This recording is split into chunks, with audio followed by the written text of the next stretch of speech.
Oi, bom dia, crianças! Hoje estamos aqui para mais um dia de aula. Mas, como é de costume, vamos lá ler o nosso verso bíblico que se encontra em Mateus 5:3 e diz assim: O reino de Deus é para todos, os que não são autossuficientes. Se você está precisando de ajuda em sua vida espiritual, é só pedir a Ele. Jesus te dará forças e você terá o seu esforço recompensado. Hoje nós estamos falando sobre a recompensa, que Deus recompense todos os nossos esforços. Vamos orar? Querido Deus, muito obrigada, Senhor Jesus amado, por mais um dia de aula. Nos abençoa, Senhor, nos dá sabedoria e nos dá entendimento. Dai-nos um bom dia, em nome de Jesus. Amém. Crianças, hoje nós vamos estudar história. Pegue seu livro de história aí e abra na página 60, tá? Vamos lá. História. Quilombos nas cidades. Livro, página 60 e 63. Quilombos nas cidades. No bairro da Cidade Baixa, perto do bairro Bonfim, existe uma comunidade descendente dos antigos quilombos da região. Ao longo de mais de um século, a cidade cresceu e se transformou. Os quilombos que ficavam nos arredores da cidade cederam lugar à rua, avenidas, construções de casas, edifícios e estabelecimentos comerciais. Apesar disso, a comunidade do Quilombo do Areal permaneceu. Hoje, ela se restringe a uma única rua chamada Luiz Guaranha, onde há um centro cultural que preserva as memórias, as histórias e os costumes dos habitantes desse bairro. Em 2015, a comunidade do Quilombo do Areal recebeu a posse definitiva do local, garantida pela Constituição. Como vocês podem ver aí, tem a imagem no livro de vocês e tem a imagem aí no slide, né? Que o Quilombo do Areal, ele se concentra agora só em uma rua. Por quê? Porque ele permaneceu, só que hoje ele é mais evoluído, né? É diferente de como era antigamente o Quilombo. E lá ele tem um centro histórico, onde ali ele guarda as memórias do quilombo, dos quilombos ali, né? E principalmente do Quilombo do Areal. Vamos lá. Você sabia? Aí na parte do Você Sabia de Vocês, diz assim: a escravidão e os quilombos. A escravidão existiu no Brasil entre 1534 e 1888. Foi um período em que as pessoas eram trazidas da África para trabalhar como escravos nas fazendas de produtos agrícolas, nas minas de extração de metais preciosos e até mesmo nas cidades como vendedores. O trabalho era muito pesado.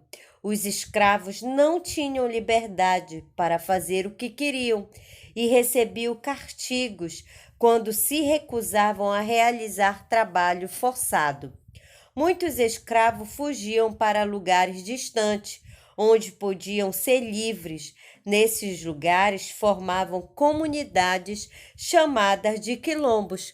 Como a gente pode ver aí nesse texto, os escravos eles eram trazidos da África para trabalharem, né, nas minas, trabalharem nas fazendas e até mesmo como vendedores. Só que essas condições de trabalho deles não eram boas. Eles ganhavam pouco e ainda ficavam às vezes devendo os seus senhores. Então, na verdade, eles não tinham quase nada e eram castigados quando não não queriam fazer o trabalho que era dado a eles, forçado a eles. Eles eram ali maltratados, levavam surras, né? Ali muitos dos escravos eram amarrados ali em troncos de árvores e eram chicoteados. Por quê? Porque eles se recusavam a fazer os trabalhos forçados. Então, para se verem livres, eles fugiam dessas fazendas, fugiam desses senhores e se refugiavam na floresta, em lugares bem distantes da fazenda. Muitos eram capturados, né? Que eram chamados os capitães do mato, né? Ali onde eram os administradores ali da fazenda. E muitos escravos eram capturados por estes homens, mas muitos conseguiam fugir. E lá eles se instalavam em um pequeno pedaço de terra. E ali eles construíam suas casas de barro com palhas, como vocês podem ver aí, né, nessa imagem. E ali eles criavam uma comunidade, porque quando outros escravos fugiam, eles se instalavam também nesses quilombos. E aí o quilombo ia crescendo, crescendo, crescendo, ficando cada vez maior, porque os escravos fugidos se refugiavam nesses quilombos. Você sabia? Apenas em 1988, a escravidão foi proibida no Brasil, mas as comunidades quilombolas continuaram existindo. As terras que antigamente pertenceram aos quilombos hoje são defendidas por uma lei incluída na Constituição Brasileira de 1988. Segundo essa lei, é garantido o direito de posse da terra às comunidades remanescentes. O que é remanescente? Os que ficaram, os que restaram, o que sobraram. Esses remanescentes, eles tiveram a garantia do direito da posse da terra. O que aconteceu com eles? Quando a escravidão foi proibida no Brasil, eles permaneceram lá no quilombo. E lá eles ganharam, ali em 1988, o direito da posse, né? Que ali aquela terra era deles. Eles eram os proprietários, os donos agora ali daquela terra. E a manutenção dos seus modos de vida, pois são reconhecidos como herdeiros da cultura negra dos antigos quilombos. Além deles receberem a posse da terra, eles também conseguiram a manutenção dos seus modos de vida e foram reconhecidos, né, como herdeiros da cultura negra ali dos antigos quilombos. Que bom, né, que os antigos escravos tiveram essa vitória. Lutaram tanto, mas conseguiram ali a posse da terra, a manutenção dos seus modos de vida, né? E serem reconhecidos como herdeiros, né, da cultura negra. Vocês têm a atividade na página 61, atividade 4, que diz assim: relacione corretamente as datas da coluna da esquerda aos fatos acontecidos no bairro Bonfim da Cidade Baixa, em Porto Alegre. O que você vai fazer? Você vai ligar o ano com os acontecimentos. Exemplo, 1867. O que foi que aconteceu em 1867? A Capela do Senhor do Bonfim é construída. Então, você vai ligar. Em 1884, o nome de Campos da Redenção é dado ao local, em homenagem ao fim da escravidão da cidade de Porto Alegre. Aconteceu em 1854, o nome de Campos de Redenção, né? Foi dado ali em homenagem ao fim da escravidão na cidade de Porto Alegre. Então, você vai ligar. Em 1945, O que foi que aconteceu em 1945? O Parque de Farroupilha é criado. E em 2015, a comunidade do Quilombo do Areal recebe a posse definitiva do lugar onde vive. Você vai fazer aí a atividade, vai ligar. Qualquer dúvida que você tiver, é só você voltar nas páginas anteriores aqui, que diz todos os anos, na página 58, página 59, tudo o que aconteceu durante esses anos, tá bom? Vamos dar continuidade na página 62. A página 62, nós vamos falar dos bairros indígenas. Vamos lá. Os indígenas foram os primeiros habitantes do Brasil. No entanto, depois que os povos de outros continentes chegaram ao país, os indígenas foram perdendo a posse das terras. Na maioria das vezes, eles eram expulsos de suas aldeias ou escravizados pelos colonizadores. Passado 500 anos da chegada dos europeus, embora em menor quantidade, diferentes povos indígenas continuaram extintos no Brasil. Conquistaram leis para defender suas terras e manter sua cultura. Apesar da existência da FUNAI, o que é a FUNAI? É a Fundação Nacional do Índio, e das diversas organizações que trabalham em defesa e para a preservação dos povos indígenas no Brasil, nem sempre é possível viver de maneira digna e adequada em suas terras. Em muitos casos, eles enfrentam problemas para cuidar da saúde. Não há escolas e as terras não são o suficiente para o plantio dos alimentos que precisam. Crianças, o que acontecia?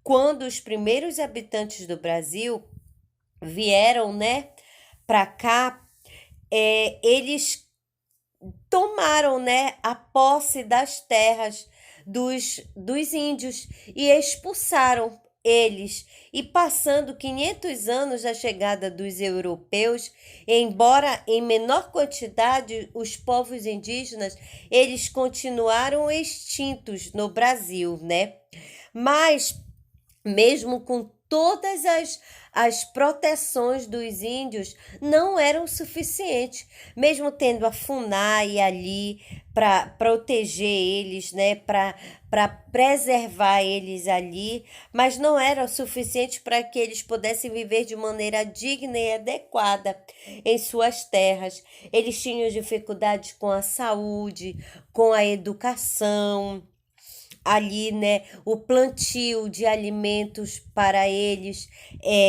eles precisavam, de uma terra o suficiente para que eles pudessem ali plantar para se alimentar, e isso não era possível. Ao longo do tempo, muitos índios migraram para as cidades em busca de outras formas de sobrevivência. Na maioria das vezes, procuravam por mercadorias, alimentos, educação e recursos, como eletricidade e tecnologia. Em alguns casos, as cidades cresceram e acabaram atingindo as terras indígenas, e os índios que viviam por perto foram se misturando ao estilo de vida urbana. Com o longo do tempo, muitos índios, como eles não tinham uma saúde adequada, uma educação, eles não tinham eletricidade, eles não tinham tecnologia, eles começaram a migrar para as cidades grandes em busca de outra forma de sobrevivência, ali. E em alguns casos, as cidades também cresceram e acabaram atingindo as terras indígenas. E os índios que viviam lá nesta terra, que viviam perto, eles acabaram se misturando ao estilo de vida urbana. Antigamente era muito comum você ver índios, pessoas indígenas nas suas terras, nas suas ocas, mas hoje não existe mais. é muito difícil, não que não exista mais, mas é muito difícil você ver ali um índio, uma terra indígena que eles ainda mantenham ali o seu costume, né? Por quê? Porque a cidade cresceu e ficou bem próximo deles. Então eles acabaram tendo que se misturar e se adaptar com o estilo de vida urbana. Na atividade 5 de vocês, da página 62, o que vocês vão fazer? Diz assim: enumere os quadros abaixo de acordo com a ordem dos acontecimentos no tempo. Vamos lá. Vocês vão analisar os quadros, né, aqui. O primeiro, a gente pode ver aqui a chegada, né, dos europeus e em confronto com os índios, né? Tá bem aqui embaixo o primeiro, os índios com a sua lança, né, aí, e os europeus também. Esse é o número 1. O número 2 é eles sendo expulsos, né, das suas terras. Aqui a gente pode ver os europeus expulsando eles das suas casas, das suas terras. O 3 é eles sendo escravizados aqui pelos europeus. É esses aqui, ó, que estão carregando aqui essa madeira, né? Os índios e o europeu aqui na frente. O 4 é a falta de assistência e saúde e outros problemas, né? Aqui o 4 é a mulher aqui cuidando aqui do seu esposo, né? Eu acredito. O 5 foi a migração indígena para as cidades. A gente pode ver aqui, ó, as casas aqui, eles já aqui. Essa é a atividade. Vocês vão enumerar, tá? Com 1, 2, 3, 4 e 5. Tá bom? No texto complementar diz assim: Comunidade indígena de Beija-Flor. Na zona urbana do município de Rio Preto da Eva, perto de Manaus, Amazonas, existe uma das maiores comunidades indígenas no Brasil, a Beija-Flor, desde o início dos anos de 1990. Várias famílias foram ocupando as terras pertencentes ao município. Ali vivem diferentes etnias indígenas que mantêm seus costumes, suas crenças, seus rituais e sua linguagem. Eles sobrevivem da produção de artesanato e farinha e do cultivo de banana para a venda no mercado de Manaus. A comunidade também se transformou em atração turística, outra forma de gerar renda para seus habitantes. A comunidade Beija-Flor não é a única no Brasil. Em vários municípios há bairros e aldeias que são formados inteiramente por indígenas. Em alguns casos, as terras que ocupam foram conquistadas por meio de decretos que garantem a área para fins de preservação da população e da manutenção de suas formas de sobrevivência. Bom, crianças, esse aqui é um texto complementar, né? Dizendo aqui para nós que existe uma comunidade indígena, né? Em Rio Preto da Eva, em Manaus. Ali, a comunidade chamada Beija-Flor. Que bom, né? Que ainda existe comunidade indígena. Então, essa foi a nossa aula de hoje, tá? Tchau, até o nosso próximo encontro. Estou com muita saudade de vocês.